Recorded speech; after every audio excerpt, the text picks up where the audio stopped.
নবীজি বলেছেন কিয়ামতের দুইটা মেজর সাইন, দুইটার মধ্যে একটা হচ্ছে আনতারাল হুফাতাল উরাতাল আলাতা রিয়াশাইয়া তাতাওয়ালুনা ফিল বুনিয়ান।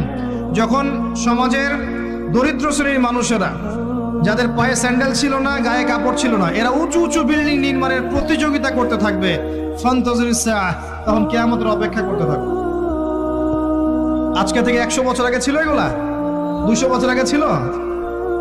সুবহানাল্লাহ। আর কোন সাইনের জন্য অপেক্ষা করছেন? তিনি বলেছেন শেষ জামানায় women will dressed but still they will be naked। মহিলারা কাপড় পরবে, তারপরেও তারা নগ্ন থাকবে। আপনি ঢাকার শপিং মলে যান, আপনি দেখেন। আর কোন সাইনের জন্য অপেক্ষা করছেন? শুধু ঢাকা কেন, গ্রামগঞ্জে ছড়িয়ে পড়েছে এগুলো, এখন গ্রামেও ছড়িয়ে পড়েছে। গ্রামে আরো বেশি দেখা গেছে মাশাআল্লাহ। গ্রামে গিয়ে আমরা হতভাগ, সুবহানাল্লাহ। গ্রামের মেয়েগুলা, গ্রামের মেয়ে ঢাকা শহরের মেয়েকে পার করে ফেলেছে।